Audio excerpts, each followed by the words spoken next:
नमस्कार दोस्तों, मेरा नाम है Gopal Sonka and you are watching corporate talks.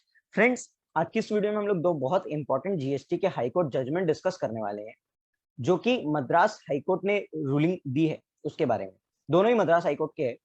First one is related to exemption to residential welfare association, जो कि ग्रीनवुड ओनर्स एसोसिएशन के केस में ये जजमेंट आई है and similar petitions were club together in the same. So ये जो judgement है ये एंट्री 77 ऑफ एग्जामिशन नोटिफिकेशन से डील करता है। उसमें जो इंटरप्रिटेशन का डिस्प्यूट है उससे डील करता है। सो पहले हम लोग देखते हैं एंट्री 77 कहता क्या है। जो एग्जामिशन की नोटिफिकेशन है उसमें कुछ कैटेगरी ऑफ सर्विसेज नोटिफाइड है कि following category of services shall be exam, उसके सामने टैक्स रेट नील है। और उसमें जो जो एंट्री नंबर 77 है वो कहता है services by unincorporated body or non-profit entity registered to its own members by way of reimbursement of charges, share of contribution as a trade union for the provision of carrying out any activity which is exempt, मतलब जो goods और services की activity है वही exempt है, और up to an amount of 5,000 per month per member for sourcing of goods or services from a third person for common use। और ये हाउसिंग सोसाइटी और रेसिडेंशियल कॉम्प्लेक्स के केस में है।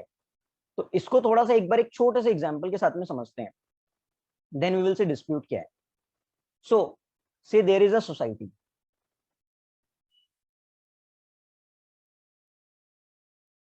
सोसाइटी ने कुछ सर्विसेज रिसीव करी,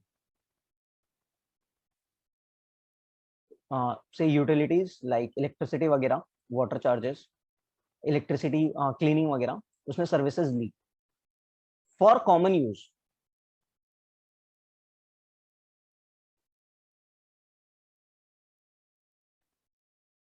मेंबर्स, एंड इसके बदले वो मेंबर से या हर मंथ आप समझ लो मेंटेनेंस वगैरह होता है, मेंटेनेंस चार्जेस का ये रिसीव लेती है ₹8,500 पर मंथ पर मेंबर।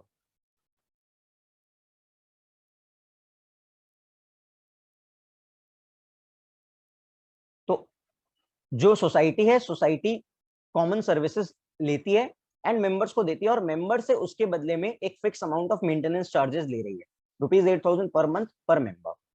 तो अब यहाँ पे जो एंट्री कहता है कि अगर एंट्री कहता है कि up to an amount of, अब यहाँ पे दो बातें आ रही है। पहली बात कि up to an amount of ₹5,000 per month per member, इस अमाउंट को बढ़ा करके ₹7,500 कर दिया गया बाद में पर मंथ पर मेंबर। तो अगर पहले बात आती है कि up to an amount of 7,500 per month per member अगर ले रही है कंट्रीब्यूशन सोसाइटी, मतलब 7,500 तक ही ले रही है, तो वो एग्जेम्प्ट है। बट अगर 7,500 से ऊपर ले रही है तो इट्स नॉट एग्जेम्प्ट। मतलब एक इंटरप्रिटेशन तो ये आ रहा है कि 7,500 तक ले रही है तो एग्जेम्प्ट है, नहीं तो नहीं एग्जेम्प्ट है। दूसरा इंटरप्रिटेशन ये आता है कि 7,500 तक जो ले रही है वो एग्जेम्प्ट, मतलब exemption is available up to 7,500, उसके ऊपर जो भी लेती है टैक्सेबल है।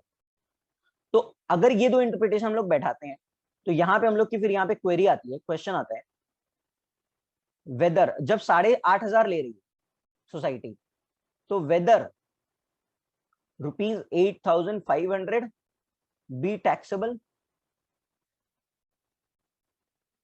मतलब जैसा कि मैंने कहा कि अगर 7,500 से ऊपर ले रही है तो पूरा टैक्सेबल। एक इंटरप्रिटेशन ही आ रहा है, मतलब services by contribution up to 7,500 is exempt, उसके बियॉन्ड लेने से पूरा टैक्सेबल। एंड दूसरा इंटरप्रिटेशन ये आता है वेदर डिफरेंस ऑफ ₹1,000 टैक्सेबल। ये दो बात आती, तो ये दो बातों को लेकर के ही ये दोनों में से कौन सा इंटरप्रिटेशन सही है, इसको लेकर के ही पूरी रूलिंग है। तो इसके पीछे की अगर हम लोग एक जस्ट बैकग्राउंड देखें, तो ये जब नोटिफिकेशन आया इसके बाद सीबीआईसी ने, जस्ट अ सेकेंड, क्या इसके बाद जीएसटी डिपार्टमेंट ने एक क्लैरिफिकेशन इशू किया जिसमें ये बोला गया कि जो जीएसटी अमाउंट लगेगा applicable only on amount in excess of 7,500। मतलब 7,500 से ऊपर है तो जो डिफरेंस अमाउंट है उस पर ही लगेगा, only on the amount in excess of 7,500। मतलब अगर 8,500 है तो सिर्फ 1,000 पे टैक्स लगेगा, पूरे 8,500 पे नहीं। एंड इसी के बेसिस में जो सोसाइटीज वगैरह आज तक जो काम करते आ रही थी, जो भी टैक्स लगाते आ रही थी, तो जो सोसाइटीज वगैरह थी, since this clarification has been issued, this methodology was followed by all RWAs consistently in collection of contribution and levy of GST thereupon, जो कलेक्शन ले रहे थे और उसमें जो जीएसटी लगा रहे थे उसके बेसिस में। बट ये मेथोडोलॉजी जब फॉलो कर रहे थे, तो जो रूलिंग में जो पेटिशनर इन्वॉल्व है, एक पेटिशनर है, उस पेटिशनर के केस में वो जब advance authority of advance ruling के पास गया क्लैरिफिकेशन के लिए, मतलब ज्यादा श्योर होने के लिए, तो वो जब उसके पास गया तो एआर ने कहा, एआर बाय इम्प्यून्ड ऑर्डर, उसने कहा एक एडवर्स स्टेटमेंट दिया और उसने कहा कि grant of exemption is conditional upon the contribution being an amount 7,500 और लेस। मतलब एडवांस रूलिंग अथॉरिटी का कहना था जो एग्जेम्पशन है दैट इज कंडीशनल अपॉन 7,500, अगर 7,500 से ऊपर आपका कंट्रीब्यूशन जाता है तो पूरा का पूरा टैक्स लग जाएगा, ना कि सिर्फ डिफरेंस अमाउंट पे। एंड देन उसके बाद 2019 में सीबीआईसी ने एक सर्कुलर भी निकाला, एंड सर्कुलर में जो एडवांस रूलिंग अथॉरिटी का जो व्यू था, सिमिलर सा व्यू सर्कुलर में दिखाया गया, एंड फिर ये बताया गया how should RWA calculate GST payable. तो उसमें बोला गया GST at the rate 18% shall be payable on the entire amount. मतलब for example if the maintenance charges are 9,000, अगर 7,500 से ऊपर मेंटेनेंस चार्जेस चले गए, तो एग्जांपल में 9,000 लिया, GST at the rate 18% shall be payable on entire amount of 9,000 and not on 9,000 minus 7,500, मतलब not on differential amount, not on difference. ऐसा सीबीआईसी के सर्कुलर ने कहा 2019। But then matter went to high court, and high court के पास जो petitioner थे, petitioner ने कहा कि लॉ में बहुत जगह पे जो इनडायरेक्ट टैक्स के लॉज है, बहुत जगह पे अलग अलग वर्ड्स यूज किए गए, एंड उसके डिफरेंस को समझाते हुए उसने कहा कि अलग अलग जगह पे मतलब जो अप टू वर्ड पे इंफेसिस देते पे उसने कहा कि grant of exemption was for contribution up to 7,500, मतलब एग्जेम्पशन अप टू 7,500 तक। जैसे मैंने आपको कहा दो व्यूज हो सकते हैं, या तो एक आपका एग्जेम्पशन है अगर कंट्रीब्यूशन अप टू 7,500 है, और दूसरा एग्जेम्पशन अप टू 7,500 है फिर कंट्रीब्यूशन चाहे जो भी हो। तो उसके बाद उसने कहा कि this entitlement remain constant notwithstanding any change in the amount of contribution. Contribution जो भी हो 7,500 तक फ्लैट एग्जेम्प्ट है, 7,500 से ऊपर जाने पे जो डिफरेंस अमाउंट पे उस पर टैक्स लगेगा। फिर पिटिशनर ने बहुत सारे आर्ग्यूमेंट्स किए, जिसमें उसने एक ये भी कहा कि bye way of circular exemption को विड्रॉ नहीं किया जा सकता। एग्जेम्पशन जो लॉ में लिखा हुआ है कि 7,500 तक एग्जेम्प्ट है, उसको सर्कुलर विड्रॉ नहीं कर सकता। But then my point is कि जो नोटिफिकेशन है वही तो डिस्प्यूटेड है, सॉरी नोटिफिकेशन में जो एंट्री है वही तो डिस्प्यूटेड है। तो हाईकोर्ट ने उसको फिर देखा, एंड देन अगर मैं आपको हाईकोर्ट की रूलिंग बताऊं तो हाईकोर्ट ने कहा, हाईकोर्ट ने बहुत सारे एंट्रीज को कंपेयर किया जो लॉ में लिखी हुई है कि अलग अलग जगह पे अलग अलग तरीके से ये वर्डिंग्स यूज हुए हैं। जस्ट या एंड हाईकोर्ट ने स्पेसिफिकली कहा कि reading of above extracts would indicate the difference in language adopted. मतलब अलग अलग जगह पे जो लैंग्वेज यूज की गई, जहां पे लेजिस्लेचर चाहता है, where legislature intended that exemption shall apply only to cases where the amount charged does not exceed specified pecuniary limit, it state as much as can be seen from the language deployed in provision to clause 56 in notification 25। अब देखते हैं notification 25 की clause 56 क्या कहता है। तो notification की जो लैंग्वेज है वो कहता है सर्विसेज, ये भी एग्जेम्पशन की बात है, सर्विसेज प्रोवाइडेड बाय गवर्नमेंट और local authority where the gross amount charge does not exceed. मतलब यहाँ पे स्पेसिफिकली उन्होंने कहा कि जहां पे अमाउंट एक्सीड नहीं कर रहा है वहां पे आपको एग्जेम्पशन मिल जाएगा। ये सर्विस टैक्स की एंट्री है।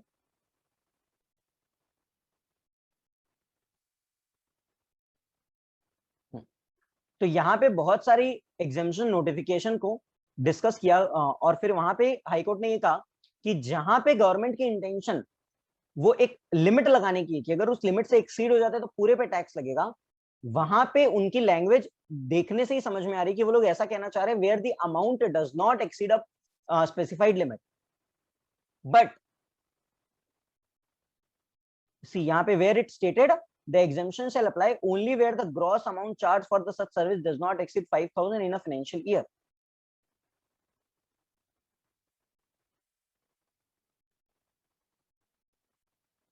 फिर यहाँ पे एक आर्टिस्ट के रेफरेंस में जो जीएसटी लॉ में जो आर्टिस्ट कोई सर्विस वगैरह परफॉर्म करता है तो उससे रिलेटेड भी बात की गई कि services by an artist, entry number 78, bye way of a performance if the consideration does not exceed is not more than 1,50,000। तो इसको भी हाईलाइट करते हुए कहा गया कि जहां पे एंट्री नंबर 78 भी ऐसा ही है जो एक कंडीशनल एग्जामेशन लगाता है कि अगर लिमिट एक्सीड नहीं हो तो वहां पे आपका एग्जाम्प्ट हो जाएगा। तो वहां पे भी उनकी लैंग्वेज इफ करके है कि if the amount does not exceed या amount is not more than. तो हाईकोर्ट का कहना था exemption shall not apply, sorry high court का कहना था the categorization of artist is on the basis of earning of the artist, one who charges less than 1.5 lakh and one who charges more। मतलब यहाँ पे earnings को दो earnings के basis में categorization किया गया। तो intention is clear to exempt only such consideration which is below 1.5 lakhs। और ₹1 से भी एक्सीड हो जाता है तो पूरा अमाउंट टैक्सेबल हो जाएगा, मतलब एग्जेम्पशन ही पूरा विड्रॉ हो जाएगा। It is relevant to note that entry 78 and 70 are from the same circular, thus the choice of word employed is the conscious one intended to have different application। मतलब अगर 78 वैसा use कर रहा है और 77 में वैसा यूज नहीं है तो दोनों को डिफरेंटली अप्लाई किया जाएगा, ऐसा हाईकोर्ट ने कहा। फिर यहाँ पे अगेन इंटरप्रिटेशंस के बारे में बात करते हुए अगेन हाईकोर्ट ने कहा कि up two means till and means any amount till the ceiling of 7,500 would be exempt for the purpose of GST। तो अगर हम लोग इन शॉर्ट यहाँ पे बात करें अपने एग्जांपल में,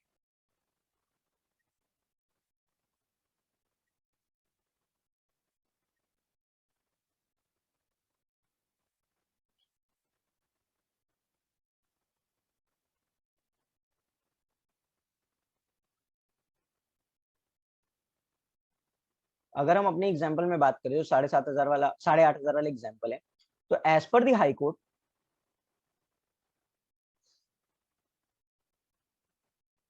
as per this ruling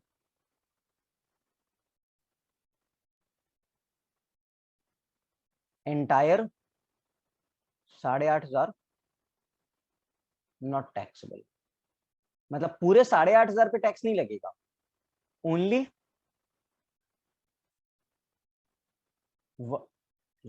only 1,000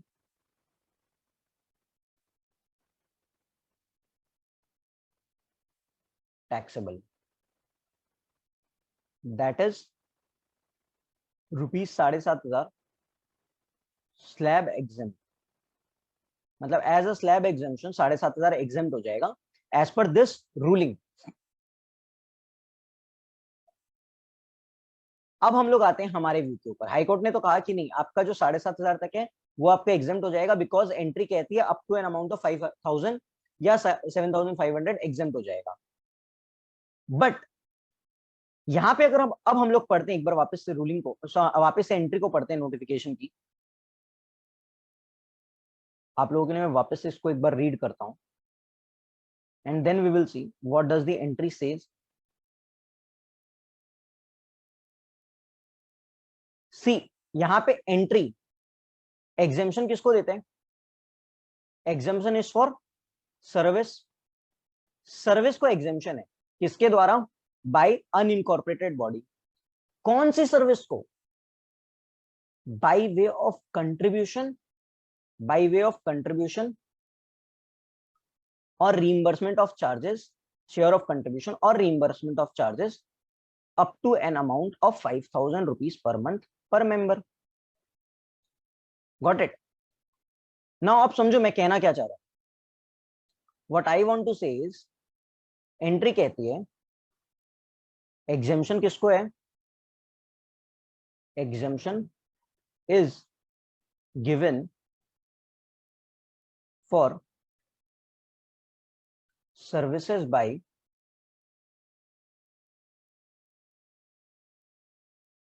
unincorporated body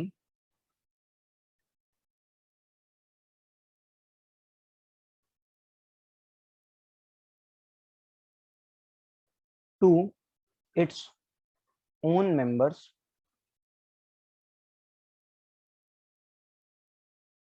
by way of share of contribution or reimbursement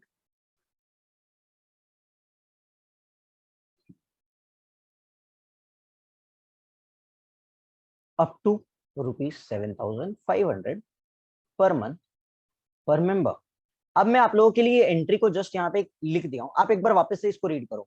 ये क्या बोलते हैं, एग्जेम्पशन है सर्विसेज को जो अनइनकॉर्पोरेटेड बॉडी एसोसिएशन देगा अपने ओन मेंबर्स को by way of share of contribution up to 7,500। मतलब वो सर्विसेज में एग्जेम्पशन है जिसमें कंट्रीब्यूशन या जो दी जा रही है कंट्रीब्यूशन शेयर ऑफ कंट्रीब्यूशन के लिए फॉर 7,500। मतलब अगर कोई भी सर्विस दी जा रही है जहां पे कंट्रीब्यूशन शेयर ऑफ कंट्रीब्यूशन या रीइंबर्समेंट ऑफ चार्जेस 7,500 से ज्यादा है तो वहां पे एग्जेम्पशन नहीं है। यहाँ पे कोई दो अलग बात तो मेरे हिसाब से नहीं निकली। This is my view. जो ऑनरेबल मद्रास हाईकोर्ट ने कहा, I am not contradicting that, I am not saying that high court ने जो कहा that is wrong directly, but my view is that यहाँ पे एंट्री ये कहती है कि एग्जेम्पशन दी जा रही है सर्विसेज को जहां पे कंट्रीब्यूशन का अमाउंट 7,500 है। The limit of amount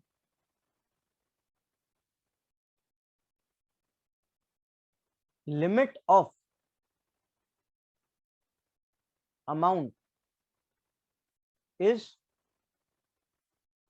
for contribution। यहां पे limit is not for, limit is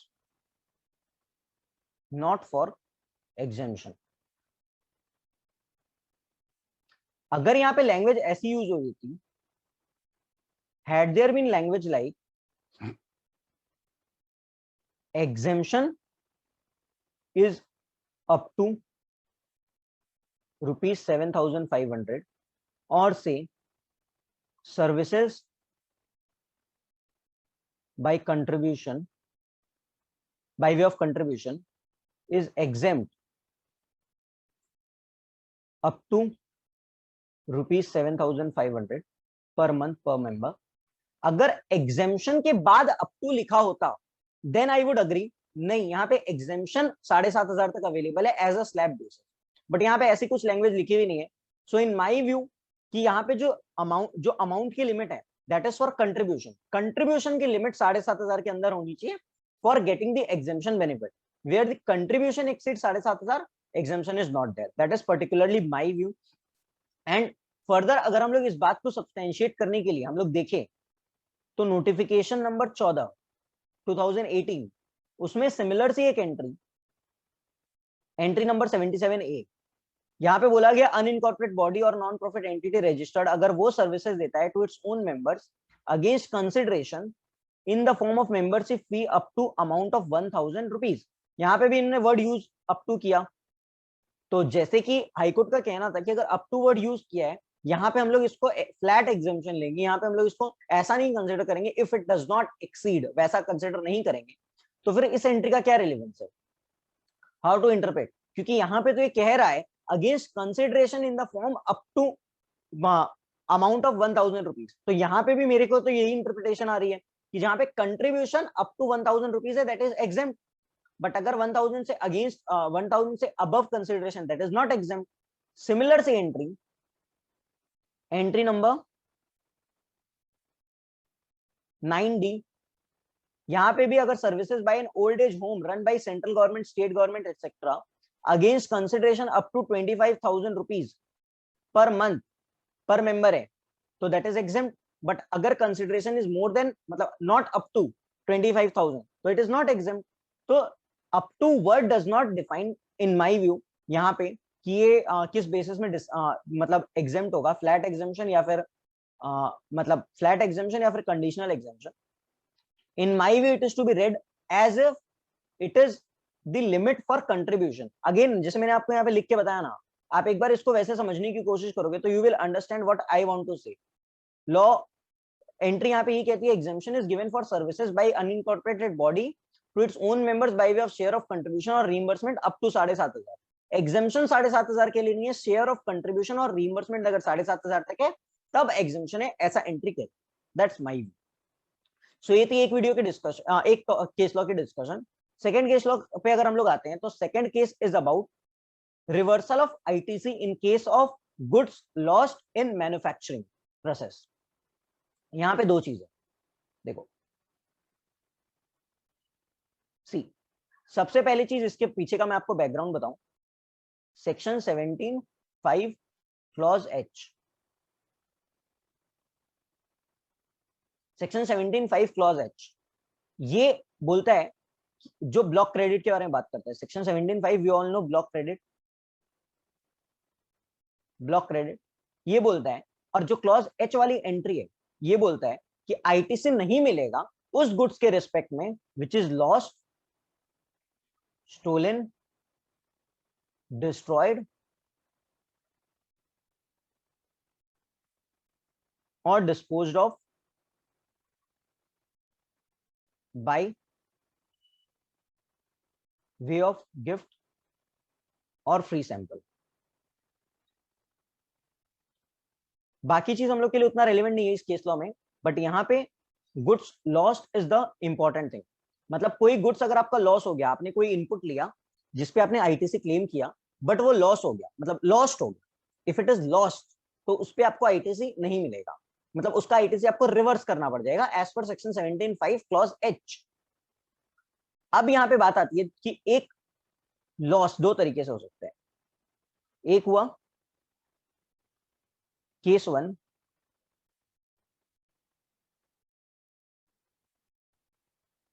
case 1 आपने इनपुट लिए 100 units, 1 unit lost, lost as in खो गया, चोरी हो गया, कुछ भी हो गया, बचे 99 यूनिट्स। आपने इसकी प्रोसेसिंग कराई एंड 99 यूनिट्स आपके निकले आउटपुट में एंड आपने सेल कर दिया। ये तो एक केस हुआ। Second case,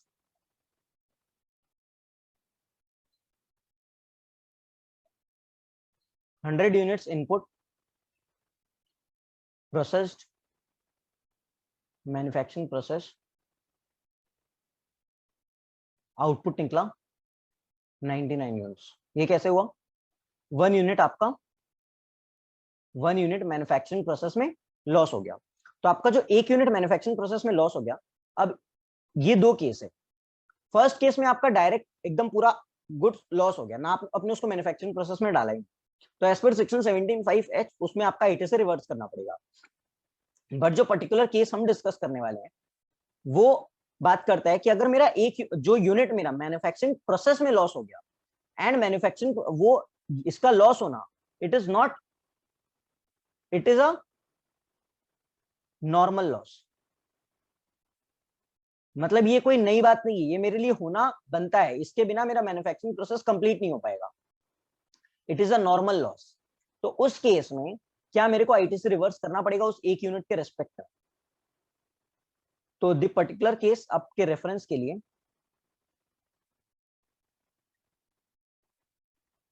the particular case is of ARS steel and alloy international private limited.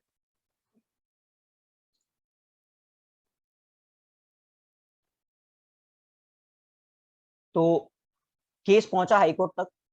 अब यहाँ पे डिमांड ऑर्डर आई कि नहीं आपको रिवर्सल करना पड़ेगा, लेकिन हाईकोर्ट ने अगेन रूलिंग में यही कहा, मैं आपको रूलिंग में सीधा लेके चल जाता हूँ। The order rejects a portion of ITC claimed invoking the provision of clause H in extracted above.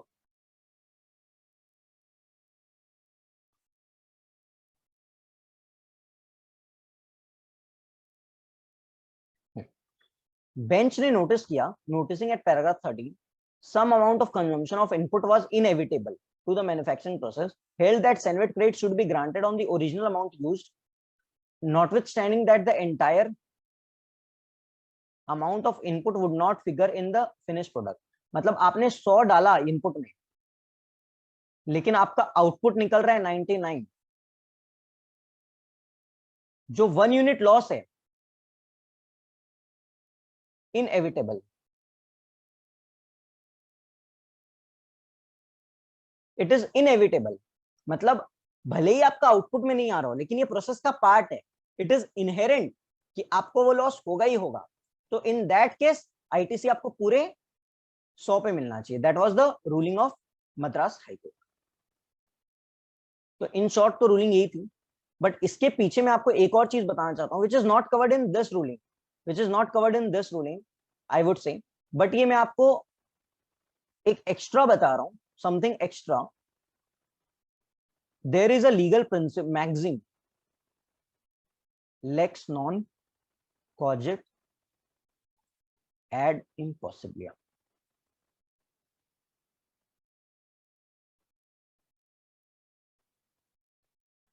ये मैक्सिम बोलती है, ये प्रिंसिपल बोलता है, law cannot compel a person to do something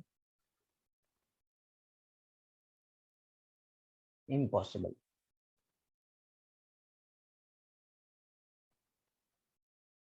अब सी, ये जो पॉइंट है कि यहां पे आपका आईटीसी रिवर्सल होना चाहिए,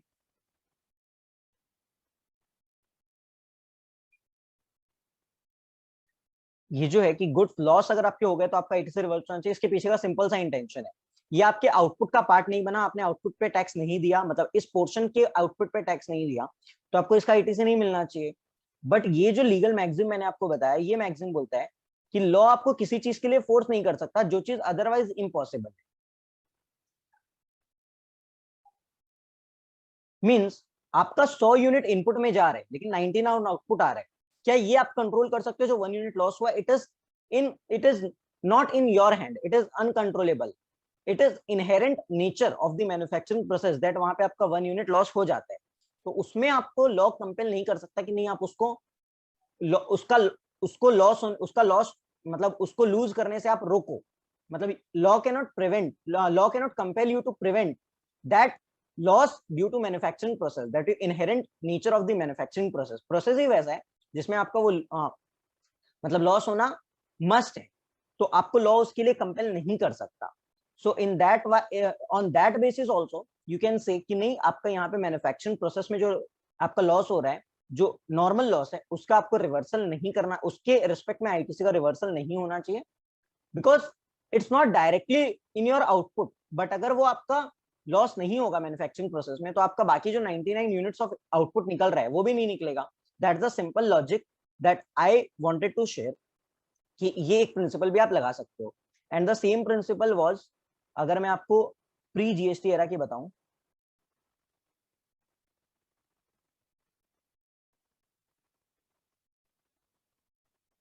हिमनानी डिस्ट्रीब्यूटर्स के केस में